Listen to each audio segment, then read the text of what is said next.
Hello viewers, this is Paladin of Odin, and this is some more Magic the Gathering Online. This is another episode of the Standard Commentary Series, and it looks like we've got Azorius Aggro versus, I'm gonna go out on a limb and say Colossus Aggro. Azorius just threw down Throbbing Inspector and Selfless Spirit. He crewed up his Smuggler's Copter and is attacking in for 3.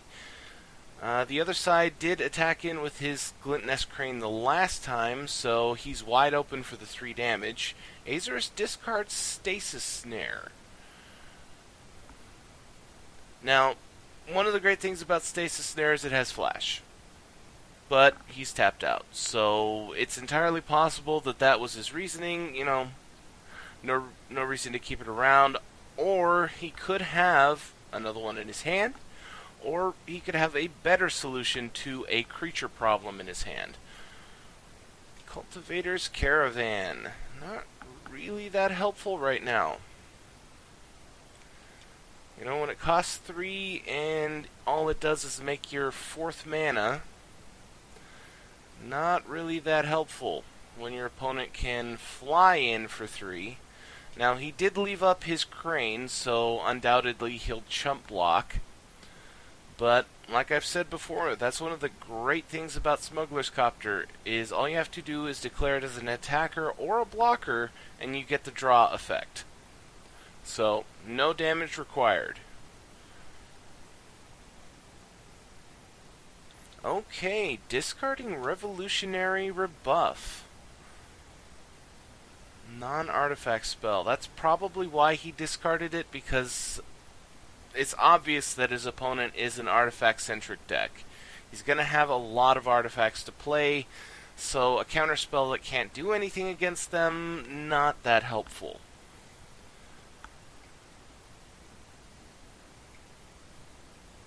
And, whoa, here's Sky Sovereign. Well, let's see. Damage to target creature or planeswalker, so hit the Selfless Spirit, force him to sacrifice it, that way it's not around the next time. And a crew of 3. Unfortunately, he only has a 1 power. And that's his turn. Honestly, not really that helpful, but at the same time, that's one less flying creature that he has to worry about. And Azorius seems to be slowing down quite a bit here. You would expect him to be playing a creature or 2 here, or buff spells, or trying to think of the card. Always Watching would be pretty helpful in a situation like this. +1/+1 and Vigilance to your non-token creatures, since it looks like almost all of his creatures are going to be non-token creatures. But Gideon, Ally of Zendikar, is another very good option in this situation. Makes himself a Knight token, chooses not to attack in though. And that's something that a lot of people forget about Smuggler's Copter, is if you hold him back, you can man him up in response to attackers and use him as a blocker. But I have to be honest, in this particular situation, I don't really see any reason why you would have held him back.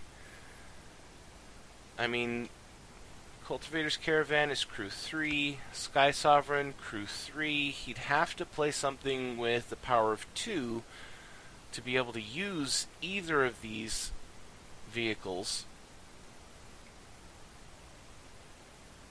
Another Cultivator's Caravan. Okay, so all the mana he could possibly want, and Metalwork Colossus.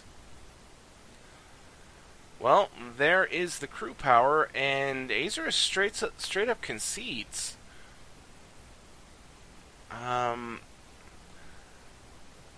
I'm really surprised at that.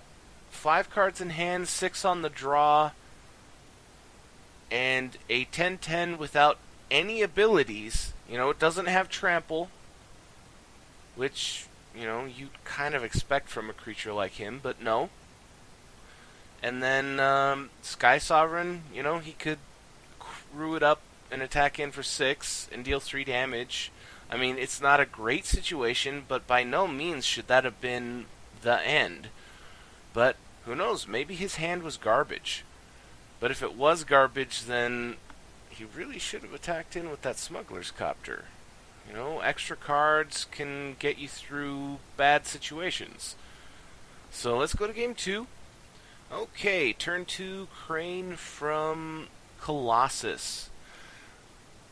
Finds a Prophetic Prism, which is going to be very helpful because at this point he only has colorless mana. He had to use the energy from Aether Hub so that he could play his Crane. So, unless he has a land in his hand or draws one, he's stuck on colored mana, or colorless mana. So, Prophetic Prism could be what keeps him in this game. Selfless Spirit from Azorius. Unfortunately, it looks like Azorius is a turn behind here. He hasn't played a land yet. And there's the Prophetic Prism. Draws him a card and gets him an island. Okay, so shoring up his mana base here. The other side, Azorius Aggro, being on 2 mana kinda sucks, but it can work. Being on 3 mana is fine.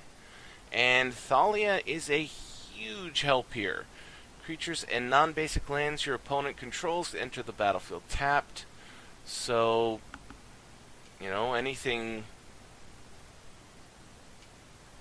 that would be a, dual color, one of the white-blue lands, or, it's possible that he's running a splash that I don't know about. But, any non-basic land into play tapped, so it's useless. Cultivator's Caravan. That is one thing about the vehicles that I keep forgetting about is interactions like this. They're not creatures until you crew them. So, luckily for him, if he needed the Caravan's mana, it would have come into play untapped. Thalia attacking in for 3. No blocks. And he passes the turn. 5 cards in hand, 3 mana available. So far, Colossus has 4 mana to spend, and he's got 5 converted mana cost in artifacts. Another Cultivator's Caravan. Response from the other side is Spell Queller. By itself, Cultivator's Caravan isn't all that powerful. I mean, a 5/5, crew 3, it can be helpful, and then since it's a mana rock, it's a little more helpful. But the key here is that he's playing Metalwork Colossus, and a 3 mana cost artifact that also taps for a mana means that each one is worth 4 mana towards the cost of the Colossus. So 2 Cultivator's Caravans is 8 mana worth of converted mana, basically converted mana cost, leaving him with 3 mana cost, 1, 2, 3, or Prophetic Prism knocks it down to 1, and he could have hardcast the Colossus for 1 mana this turn, if he hadn't Spell Quellered that Cultivator's Caravan. Ooh, Spatial Contortion to kill off the Spell Queller, which will get him back the Cultivator's Caravan, and present the situation that I was just talking about. So 3, 6, 8, 9, 10, 11. Does he have the Colossus in hand?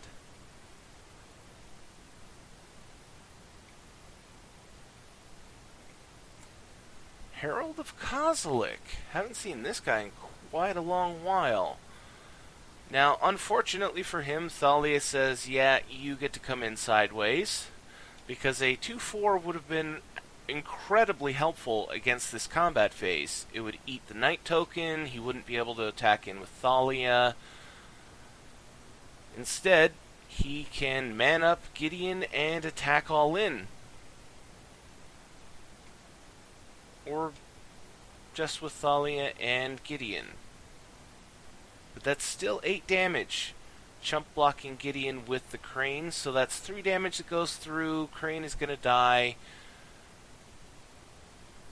Now, Colossus here, he's going to have 6 cards in hand. And he's got a lot of mana to work with. And Azorius' board is good, but it could be a lot better. Now, he does have 5 mana open and 4 cards, so he could have a counterspell ready and waiting.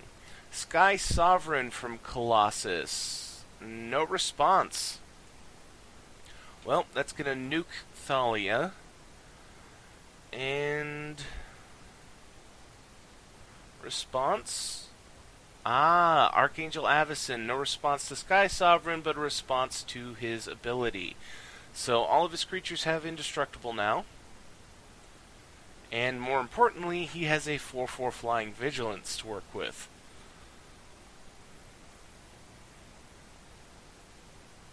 And that's pretty much all of his power right there for this turn. Now, when his opponent attacks, he could, it would be a little clunky and it would kind of suck, but he could tap Herald to man up the Cultivator's Caravan and use the Cultivator's Caravan to man up the Sky Sovereign. Clunky, and the end result is all you get is a 6/5 flyer. But a 6/5 flyer is good enough to make him not want to attack in with a 4/4 flyer. So, last play is Gluttonous Crane. I was kind of expecting a Metalwork Colossus there. But, Stasis Snare to get rid of the Herald.